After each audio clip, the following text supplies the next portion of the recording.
say you ski on the Salomon skis, do you change, there's settings in the bindings that you can move them, +1, -1, keep it on balance? No, I've just got the normal, on all my race skis, I've just got the normal screw-in Pro Link that's just mounted on where Salomon recommend that you should mount it. That's what I use. It's the lightest binding, and I don't think I get so much out of moving them back and forward so much at the moment anyway. So what's your best intensity workout? What do you get the best out of the? I would say the best and most effective intensity workout is something where you try and get a decent amount of volume or total minutes with a high heart rate, but you don't just work at like below threshold and like a controlled intensity. Maybe you have a progressive session. So maybe for example, a running session I do quite a lot on the treadmill is a 9 times 5 minutes with short break between each interval. So like a 1 minute break, and start off fairly controlled and then increase the pace slightly on each one. So you start off at probably just below sort of threshold speed, and then you end up above threshold speed. So then you get 45 minutes solid block of volume, and you've worked through the zone. So you've kind of touched each zone. And then like if you're pushing super hard, then there's no way you can keep up that pace for 45 minutes. Whereas if you start off slightly more controlled, it's easy to get a good progression. And what's also an advantage of that is if you do work slightly easier at the start, it's easier to get your heart rate higher at the end as well, which is, I think, a good thing.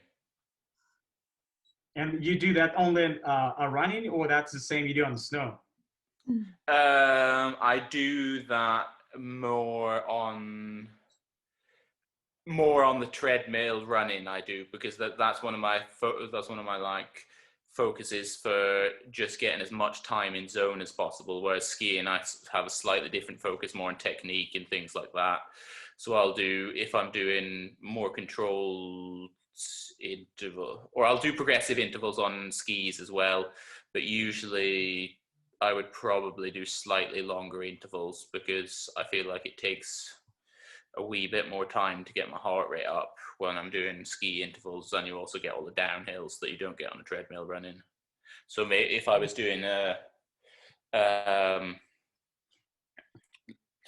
what lots of people would call a threshold session, like 6 times 8 to 10 minutes, I quite often start that fairly controlled, but I'll push above threshold for the last couple of intervals. So a similar sort of theory, but slightly longer duration on the skis.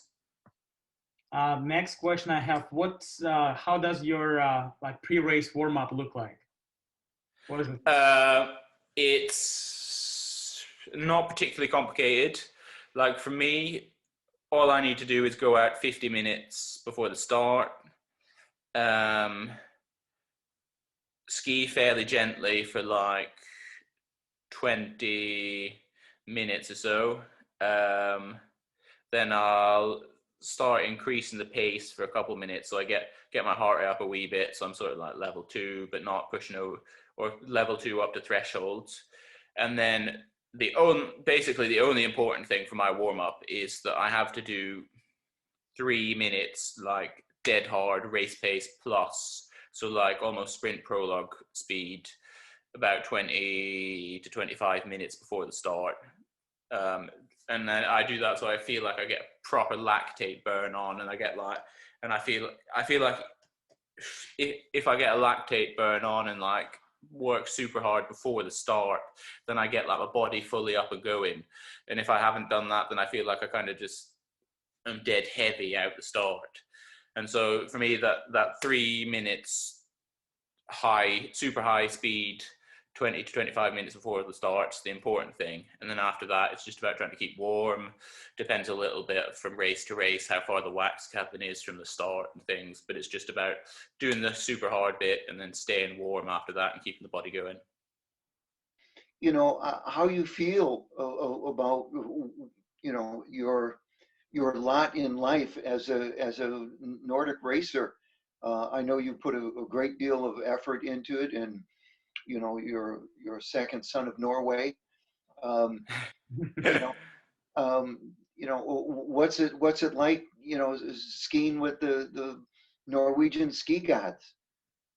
Yeah, like I feel very privileged to be where I'm at today. Like I've been super lucky from like skiing as a kid in Huntley in Scotland and like having people that supported me the whole way through and like it's or now I've been in Norway so long and I know all the top Norwegian guys so well it's kind of like normal.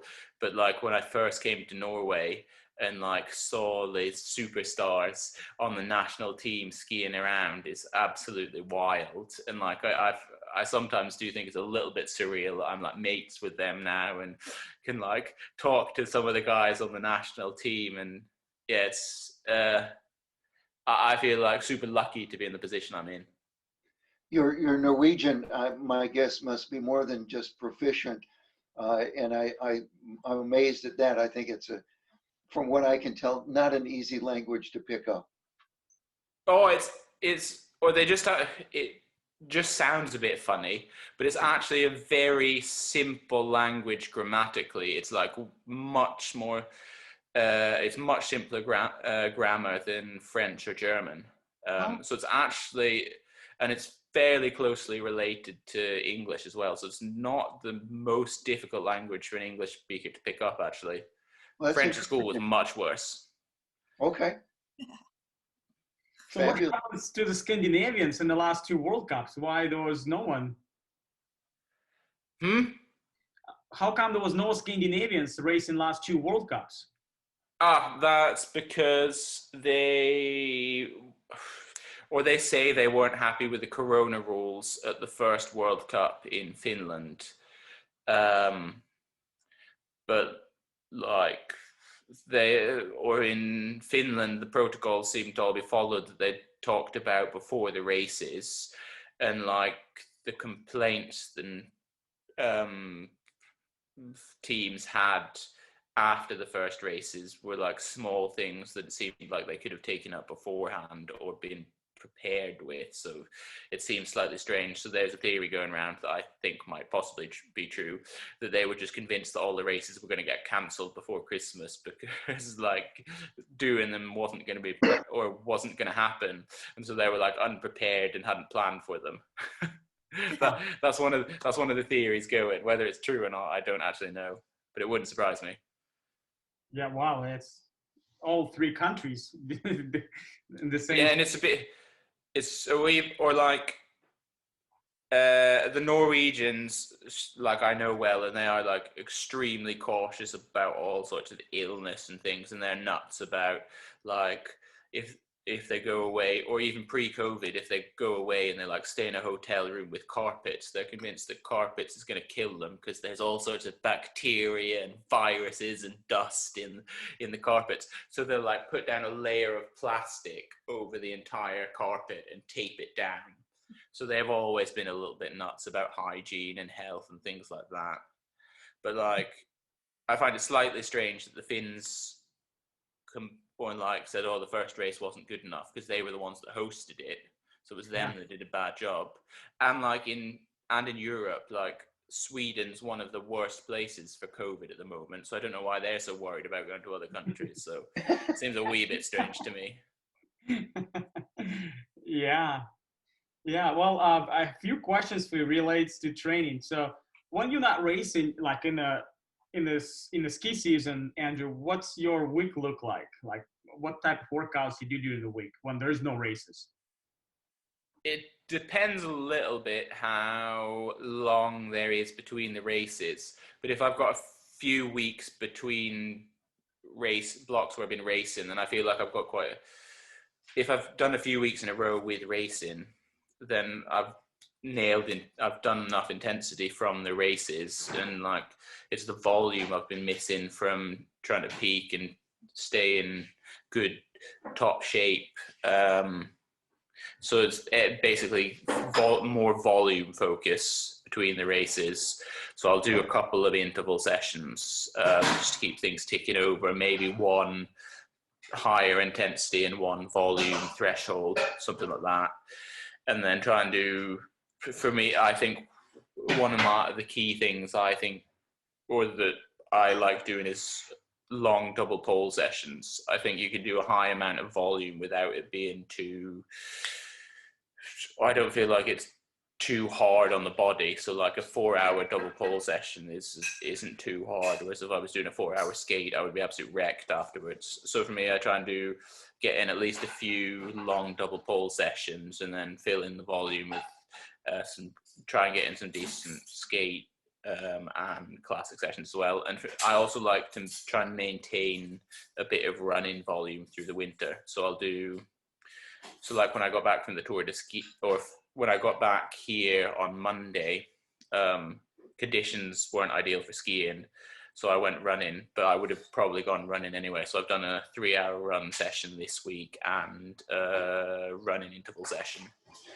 So basically the volume and a couple of interval sessions a week. And what about the weeks when you have, races on Saturday, Sunday? Then it's just about not doing too much and making sure you're in prime form for the weekend. So I think that's a little bit more individual from person to person, what you need to do between the races. But for me, I like to try and keep things ticking over a wee bit. So maybe on the Tuesday I'll have a long session, probably double poling. So maybe a 3-hour double pole, and that'll be basically the only very long session I have that week. I'll do a strength session either on Tuesday or Wednesday, but it'll be lightweight, very explosive exercise, low volume, and just a couple of short sessions in between. If I've done 2 races the weekend before, I quite probably won't do an interval session. If it's only been 1 race the weekend before, I might do on the Wednesday a wee bit of an interval session, but nothing too hard, just like low volume and nothing too wild. And then day before races, I do my pre-race, or the day before race, I just go out for short ski, and I'll do like 3 times 3 minutes at threshold or sub race pace, just get the body going a wee bit without losing my head and knackering myself the day before the race. And you mentioned you're doing the strength. So do you do strength throughout the winter or in a certain period of winter? Yeah, I try and keep at least 1 strength session in a week if possible. It's not always possible when you're traveling, because getting access to gyms and stuff. But even if I don't have access to a gym, then usually I take some like super heavy bands around with me to do some sort of strength, because I think, or for me, I think it's important just to keep strength maintenance, because there's no point in doing an absolute ton of strength throughout the summer and the autumn to forget about it and lose all the gains you've made through the winter. Okay, good. Michael? Yes, sir. Any questions you have? I'm looking down at my list. So as a skier for Salomon, does that mean that you never test other brands, Fischer, Razi, Matsus, and so forth?